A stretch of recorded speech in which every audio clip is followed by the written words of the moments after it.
is going on, football fans? Back at it with another New York Giants video. Wanted to get a quick video up for you guys today. Meant to get this up a day or two ago after the schedule came out, but I really wanted to get an in-depth video breaking down the New York Giants schedule, giving my way too early predictions. Not that they mean anything. Last year, I thought they were going to win, 7 games. They ended up winning 9. Should have won 10. Went to the playoffs. Never saw that coming. The year before, I think I said we were going to win 9. We won like 4. So the year before, I got it right. I think I guessed 6. They won 6. So it's a guessing game, but it's fun. It's what we as fans do when the schedule comes out. We play the win-loss game. We look at the order of the schedule, what was more beneficial for the team, what wasn't. We talk about some of the challenges that may lay ahead for our football team. But the NFL is such a week-to-week league that, my predictions don't mean anything. Your predictions don't mean anything. They play the games on the field. And hopefully whatever we predict, the New York Giants exceed those expectations. Hopefully they win 17 games this year.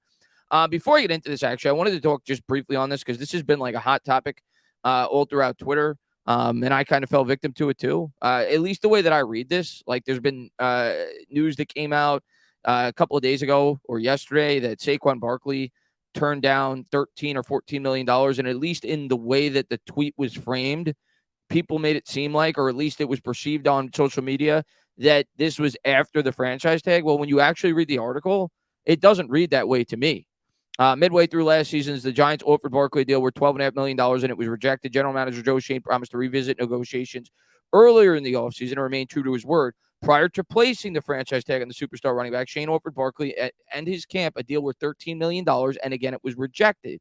Bob Brookover of NJ Advanced Media now reports that the Giants attempted to sweeten the pot, offering Barkley that $13 million deal with a $1 million in added additional incentives, bringing the total possible contract to $14 million. But the way that I read that is they did that before the tag was put in place. They were trying to get a deal done, and then they slapped the tag on him, and now they're trying to renegotiate to get a deal done. But I don't think Barkley and his representation turned down that deal today.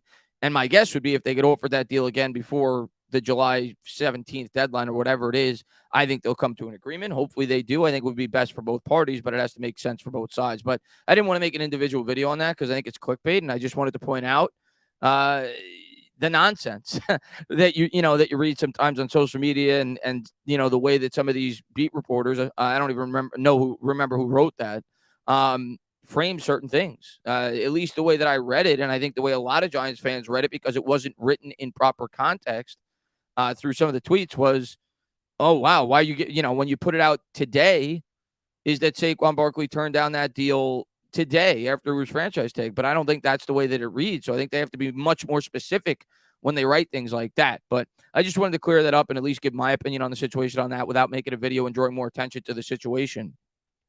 I wanted to go over the schedule, though, for the New York Giants when you look at it. And obviously we know after looking at this schedule that it's challenging. It's definitely challenging. We face an uphill battle with the way that this schedule was laid out. Originally, the schedule was laid out in a way in which we had 7 road games in our first 10, and 7 out of 9 after the opening day game against the Dallas Cowboys. That was later revised when the official schedule came out, and they swapped the 2 Washington games. So it's 6 in the front and 6 road games instead of 7 in the first 10. But we have 7 in our first 11 because that second Washington game then becomes a road game. So it's still challenging, and we knew it was going to be challenging going into the year because we have an extra road game this year. And on top of that, one of our home games is it's against the Jets. So it's not really a home game. It's more, an even playing field, right? So it's very similar to last year where it was more in our favor, where we had a road game in London where it was kind of neutral turf. This year, the kind of the same thing. So, that's why we're upset. But we kind of got the benefit last year. This year, we got slammed. But we'll dive into the schedule. This year, of course, the New York Giants play the NFC West. They play the AFC East. 2 somewhat challenging divisions, especially the AFC East, after the New York Jets added Aaron Rodgers. They, of course, play a third-place schedule because that's where they finished in the division last year. We're going to start with the Dallas Cowboys. Week number 1, the New York Giants play Dallas, and it seems like in recent history, not so much maybe the last couple of years, but there was a good 5-6-year stretch there where it seemed like almost every year the Giants would open up against the Dallas Cowboys. Usually it would be in Dallas. And this is our first of several primetime games. So it shows that the league at least thinks that the New York Giants are improving as a football team. They think that they're worthy of being put on the big stage. This is probably, in my opinion, I said it during my live stream, best case scenario for the New York Giants. And of course, you could argue that you want to open up with a more winnable game. Maybe you want the Rams at home opening day. Maybe you want the Patriots at home opening day. Maybe you want Arizona on the road, so you can get off to that 1-0 start. But the way I look at it is the Dallas Cowboys have a new offensive coordinator, okay? And I look at it like, well, we're getting to play them healthy. This is one of the more important games on our schedule this year, being that it's an in-division game. I don't see a path to the playoffs this year if the Giants don't go at least 3-3. So I welcome getting to play Dallas week number 1 at home on primetime when Brian Dable has months to prepare for that game. I trust our coaching staff more than theirs, especially when they're instituting a new offensive coordinator with Schottenheimer. Now, Schottenheimer was there last year, but he wasn't the OC. So there's a changing of the guard there with Kellen Moore. You figure maybe they come out a little bit sluggish. They bring in Brandon Cook, so they certainly add another weapon with Gallup and obviously CeeDee Lamb. So our corners will be put to the test early. No Zeke this year, so I guess that's good news. He always seems to kill us. But we'll see. And I think if the Giants are going to stand a chance in that game, we're going to have to be improved in the trenches because that's where Dallas killed us last year. So if that defensive line is as good as it looks on paper, I think the New York Giants stand a good chance to beat Dallas week 1. And I, in my way too early predictions, am going to have that as a win. I think we've at least closed the gap on Dallas. The fact that it's at home, all the variables I just said, I view that as a win for the New York Giants. Next up, we go on the West Coast, and it came out after the fact that the New York Giants actually requested this. They requested that they would have 2 West Coast road games back-to-back. Why? Probably to eliminate travel as much as they possibly can. When you look at the schedule, they have the 49ers on Thursday right after that, which will be the second primetime game, which we'll get to in a second. But they're playing 2 games within 4 days on the West Coast, meaning they're not going to travel back home. They'll probably play in Arizona, then directly fly over to California and have 2 or 3 days there as they prepare for the contest. So it kind of eliminates that travel factor, I guess. With it being on short rest, I don't think that they'll travel back to New York. So the Giants actually requested that back-to-back West Coast game, and they were granted it. They didn't know when on the schedule it would happen, but they wanted this. And when you look at the schedule, it was going to be 2 of those 4 teams. Actually, it would have been those 2 teams, right? Because the other West Coast teams we play at home. So they always knew going into the schedule that they were going to play the Cardinals and 49ers back-to-back. Those are the only, outside of the Raiders, I suppose. 2 of those 3 games were going to be back-to-back if they're, if it was granted, and it was. So they play the Cardinals. That's without Kyler Murray. So that, to me, is a benefit, right? I don't think Kyler Murray is tremendous, but he's certainly a much more of a factor than a guy like Colt McCoy. You know what you're getting with McCoy. He's a pocket passer. He's a backup quarterback. I think this is a team the New York Giants should actually beat pretty handily.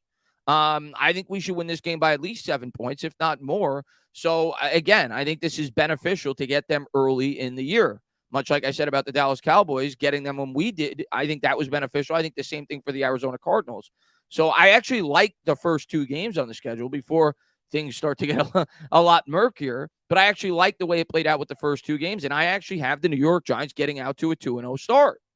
Next up, you got the 49ers. And yes, the 49ers will be without Brock Purdy more than likely. They're going to either have Trey Lance or Sam Darnold at the starting quarterback.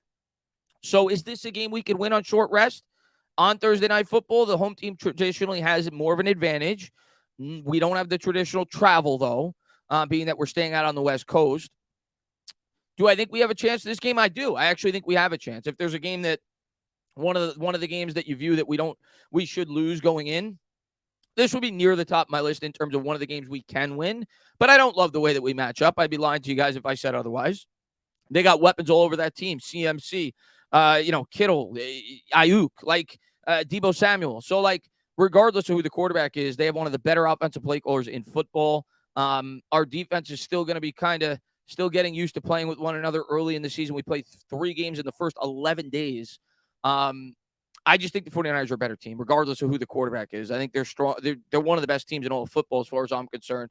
Last year, they may have beaten the Eagles had Purdy not gotten hurt and gone to the Super Bowl. They've been to the NFC Championship game 3 out of the last 4 years. This is a tough game, but I don't view it as a game we can't win. I'd probably give us about a 25-30% chance of winning that game, but I'm going to have the 49ers winning it. I got us getting out to a 2-1 start. Then we kind of have a mini bye. So I don't like that 49ers game in terms of the scheduling aspect. I do like the way that the Seattle game plays out because you get kind of a mini bye because you play the 49ers on Thursday. Then you don't play till the following Monday. So you get 11 days off there between the 49ers and the Seahawks game. Of course, last year we played Seattle in Seattle. That was a game we could have won. We kind of beat ourselves with turnovers. I think that was the game in which Richie James had 2 fumbles. They bring back Geno Smith. They add another weapon in the draft. So they certainly have talent on that side of the ball. They went to the playoffs last year. But the fact that we have 3 or 4 extra days to prepare for this game, being that we play on Thursday night, the fact that Seattle this time around is coming here, we're not playing in that, horror show of a stadium, which is one of the toughest places to play in the NFL. I actually like the way this plays out for the Giants. I think we're going to win. So I got to set 3-1. But again, when you look at the beginning of the schedule, Cowboys have some weapons, 49ers have some weapons, the Seahawks certainly have some weapons. So Deonte Banks is going to be put to the test very early on this year. And Seattle's a good team. I mean, they surpassed a lot of expectations last year. So it's certainly going to be a tough game, but I think it's a game that if you expect this team to make the playoffs this year, they're probably going to have to win unless they pick up a team that you may not expect. But I'm going to have us at 3-1 through 4 games. Then you get to a tough part of the schedule. And we've already now played 3 primetime games. Dallas, 49ers, Seattle. 3 out of our first 4 games are on primetime. And we got another primetime game coming up week 6. Then you got the Miami Dolphins week number 5. Tough team to predict against, right? Because they got Tua. How is Tua going to respond from the injury? But again, high-powered offense with Tyreek Hill and obviously Jalen Waddle. So once again, Banks really being put to the test early on as a rookie, and we'll see how much the kid's got. I would think you'd probably put Banks, you'd match him up on Waddle. Actually, you may match him up on Hill. I don't know. They're both blazing fast. It really doesn't matter. That's going to be a tough matchup for our secondary. There's no doubt about it, regardless of who the quarterback is. The fact we play on Monday, it's a little bit shorter of rest as well. It's on the road. I'm going to take Miami in this game. So I'm going to drop the New York Giants to 3-2. But again, a game I could certainly see us winning. I don't think Miami's incredible. They were a team that kind of started out really hot last year and then came back to the pack. I think we could beat them. At Buffalo, and everybody's going to have this penciled in for a loss, understandably so. But I like to pick one game a year that I could see being a quote-unquote shocker. I don't know how much of a shocker this would be to some fans because Buffalo has laid eggs in the past. It's on the road. It's primetime back-to-back road games. Most people are going to have this penciled in as a loss. But maybe down the road, I'll have a game that you have penciled in as a win as a loss. So in the end, it'll may even out with what your yearly predictions are. But I look at this game, and I view it very similar to the game last year against the Baltimore Ravens, in which we had prior knowledge of the football team. Wink Martindale, of course, was the defensive coordinator for the Baltimore Ravens. We came out with a tremendous defensive game plan against Baltimore. We shocked the world. Coming off a game in London, short rest, traveling back, we were able to knock off the Baltimore Ravens, which arguably, actually, probably definitely was the most surprising win the New York Giants had all of last year. I view this in a similar fashion. Who knows the Bills better than Joe Shane and Brian Daboll in terms of teams from across the league, right? Not to mention, Josh Allen is not allergic to turnovers. What did Daniel Jones do very well last year? He was the best in the NFL in terms of keeping the football, not turning the football over, not giving teams extra possessions. Josh Allen turned the ball over a whole lot last year. And if the Giants could create some turnovers in this game with the knowledge that they have of that football team, I actually view this as the potential upset of the year. And I'm going to have it. And this is my way too early predictions. It probably gets slapped in the face for it. But I actually have us starting 4-2. I like that matchup against the Buffalo Bills. That's my shocker of the year. Next up, Washington. Washington's kind of an unknown because we don't know the quarterback situation, right? He hasn't really played yet with Sam Howell. I can tell you what I know about him. He's got mobility. He ran for over 800 yards his last year in North Carolina. Barely played last year for Washington. We'll see if he definitely wins the job coming out of camp. But I'm going to project that he's probably going to be the starter this year. But you don't know by this point. He may be doing so poorly that they may switch. So we'll see when we get there. Washington does have talent. They definitely do. They got a lot of good wide receivers. So once again, like every game at the beginning of the schedule, really good weapons, right? So Deonte Banks will be put to the test. They are supposed to have a strong front seven. Their offensive line's not great. I think we could kind of pick on them there with our strong defensive line. I'm going to have this as a win, especially with it being at home. I just think we're the better football team. So 5-2, great start for the New York Giants, very similar to last year. Then we got the Jets, and I know everybody watching this video is going to want me to pick us to beat the Jets. I'm going to have this as an L. Again, I could see us winning, but the Jets have a really good team. I think the Jets on paper, outside of the quarterback position last year, had, you could say, probably one of the top 7 to 10 rosters in the NFL. They had a really good defense. They just had literally the worst quarterback in football who was losing them football games. They were starting Mike White. I mean, my God, right? The Jets just had a really poor quarterback situation, so that's why they obviously went out there and they got Aaron Rodgers. I think they view their situation very similar to the way that the Denver Broncos viewed their situation when they went out and traded for Peyton Manning. It worked out then. Doesn't look like it worked out with Russell Wilson, but we'll see how that goes year 2. But all that being said, yeah, I think Aaron Rodgers, by this point will have more rapport with his wide receivers. Had we gotten the Jets week 1, week 2, week 3, I may pick the Giants. But by week 8, I think he's going to know what he's doing with that team. He's going to have a better grasp of the offense and the playmakers. And I think he's going to have a pretty good grasp to begin with, being that he has some kind of rapport with the offensive coordinator for the Jets, being that he's coming over from the Packers. So it won't be that hard of a transition for him. But by week 8, I think they're going to be firing on all cylinders. I think it'll be a close game, but I could see this being a game where Daniel Jones may have one of his, poorer performances of the year going up against that Jets defense, especially if Aaron Rodgers is able to put up some points. But hey, we beat Rodgers last year with the Packers. Definitely wouldn't rule it out against the Jets, but I'm going to have it as an L. I got the Giants dropping to 5-3. Next up, Las Vegas Raiders. Darren Waller revenge game, right? I got this as a win. I just think we're better. I don't care that it's on the road. I just think we're a better football team, and I think we'll prove to beat them. I just don't think the Raiders are great. They definitely underachieved last year. Devontae Adams will certainly be a matchup you want to be wary of, and they got some weapons there, obviously, with Josh Jacobs. But I just think the Giants are better. I think this is a game when you look at our schedule, there's like 4 or 5 games that I view as games we absolutely should win, and this is one of them. I don't think the Raiders are very good. So I got the Giants getting to 6-3. I got a splitting against Dallas. I'm going to cut it short there. I got to see us sweep Dallas before I believe it. The last time we swept Dallas was the last time we beat Dak Prescott. That was in 2016 when Dallas went 13-3 and they had 2 of their losses against us. I'm going to have a split, though. I'm going to show respect to Dallas. I'm going to give them a win there, and they find a way to get a win at home. So that drops us to 6-4. At Washington, that's a win for me.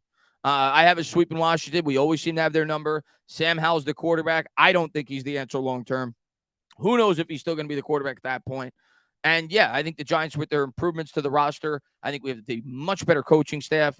Last year, I think the Washington had a better roster, but we had a much better coaching staff, and we still should have beat them both times. This year, let's say the rosters are about even though I think the Giants may be a little bit above them, but let's say they're even.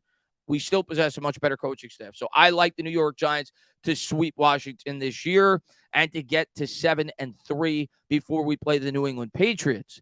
Then we got the Patriots. This is a game where if I was going to pick an upset that you may not agree with, this may be the one. And you know what? I'm going to be conservative in my projections, or as conservative as I could be without being labeled a homer. I had us having a surprise win against Buffalo. I'm actually going to have us having a surprise loss against New England. Let me explain. Bill Belichick, first off, you got to respect Bill Belichick. I know New England doesn't have a great team, but to me, this could be a kind of a trap game, right? You come up a nice win against Washington. You got the bye coming up. Maybe you're looking ahead to that bye, looking to recharge the batteries. New England, Belichick, still respect them. I'm going to have this as our surprise loss game. So right now I got the New York Giants at 1, 2, 3, 4, 5 losses. So I got us at 7-5 going into the bye with 5 games to play. You figure it's going to take 9 games to get us into the playoffs. Then off the bye, you get Green Bay. Green Bay, very hard team to predict for. They lose Aaron Rodgers. They get Jordan Love. We haven't really gotten to see Jordan Love during, a full course of his season yet. I think we should win. We beat Green Bay last year when they had Aaron Rodgers. We're at home. We're coming off the bye. We have more time to prepare. I know historically speaking, people say that coming out of the bye, the Giants don't have the best of history. Well, they won last year. Although we didn't look great against the Houston Texans, we still won. I think we'll be fresher coming out of the bye. So I like us here against Green Bay. So that'll get us to 8-5. At New Orleans, tougher game than a lot of people may think. I think New Orleans actually has a pretty good team. The fan of me wants to say win, and I definitely think we could win this game. I think it's kind of a 50-50 game. They're a very tough team to predict for. They're going to probably need this game because I think the NFC South is going to be ultra competitive this year. So even if they only have 6 or 7 wins at this point, they're probably going to need it. The last time the Giants went to New Orleans, they won in one of Daniel Jones' best performances as a pro. It was a great comeback victory late in the fourth quarter. I could easily see this game being a loss, but I'm going to give us the benefit of the doubt here. I'm going to give the New York Giants a road win here against the New Orleans Saints before they take on the Philadelphia Eagles, and that gets the New York Giants to 9-5 with 3 weeks to go. Then you got at Philadelphia. I'm going to pencil that as a loss. I want to say win. It's Christmas. I hate the Eagles. The Eagles are still the better football team. We saw how big of a gap there was last year when we played them in the playoffs. They're just a better football team at this point in time. They just are. We're closing the gap, but the gap has not been closed yet. But it'll be really interesting to see how much closer we are to them this year. Can we keep it competitive when the starters are in the game? Really interested to see how John Michael Schmitz does going up against that interior defensive line, where at that point you figure he's a lot more advanced in his rookie season. And our defensive line, can they do a better job against the Eagles' offensive line now that we have a lot more depth? So that, to me, is the key to that game and whether or not we're going to be able to close the gap and keep that game competitive in Philadelphia. Then the Rams. Rams are kind of another team very hard to predict for. I could see them having a rebound season. They're only, 2 years removed from going to a Super Bowl and winning a Super Bowl. Last year, they had a ton of injuries. They were getting older. They lost some pieces. This is a team that could go either way for me. They may win 6 games this year, and the ride may be over, or they could rebound and win 11 or 12. So this is a tough game to predict for. I'm going to have us getting a win. I think it's a game we're probably going to need to win for, to make the playoffs, being that we have the Eagles on deck, and there's no telling what the Eagles are going to do that last game of the season in terms of whether or not they're going to rest their starters or not. And I think the Giants get their 10th win of the season against the LA Rams before they play the Eagles. And if the Eagles have the season locked up, they probably don't play their starters. But if the Giants have 10 wins at that point, they probably don't play their starters either, much like last year, because there's probably not going to be much to play for in terms of the wild card standings. So all things being even, I'm going to continue to say what I said until we beat the Eagles. I'm going to have to respect that football team. So I'm going to have that as an L as well. So going into the year, I have the New York Giants winning 10, losing 7. I had one surprise win. I had one surprise loss. I like to try to be fair. I think the surprise win was obviously at Buffalo. I think the surprise loss was home against the New England Patriots for some of the reasons that I said. But I look at this schedule, and yes, while it is challenging, I think it's certainly a schedule where I could see the New York Giants winning 9 or 10 games. I've got us at 10. Maybe that's a little bit more on the optimistic side. I think the Vegas insiders have us at 8.5 on the over-under. Maybe my conservative side would say 9. Either scenario, I think we'd make the playoffs with 9 or 10 wins in a weaker NFC. And regardless of what the schedule is, this team is much improved. Brian Daboll brings back the same coaching staff. I expect this team to compete week in and week out.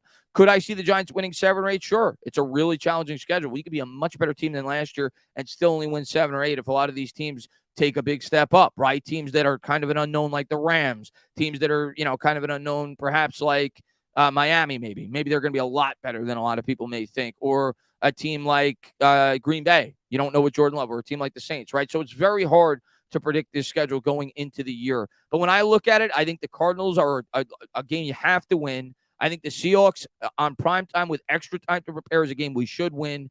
The 2 Washington games are crucial. I think the Raiders game is crucial.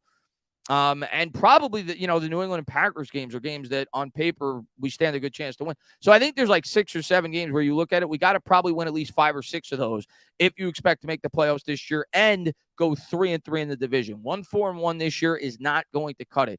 Last year we were able to beat up on a weaker out of division schedule in which we went 8-3. Probably should have went 9-2 losing that Vikings game. I don't see an 8-3 path this year with the 49ers, the Bills, the Cardinals, the Dolphins, the Seahawks, the Patriots, Packers, maybe I could talk myself into it, but I'm probably more along the lines of a 6-5 or 7-4 out of division schedule with a 3-3 divisional schedule. That's the way I see it playing out. And my way too early predictions has the New York Giants going 10-7. As always, guys, if you like what you watch, please subscribe, drop a comment, maybe give me a little thumbs up. Cheers.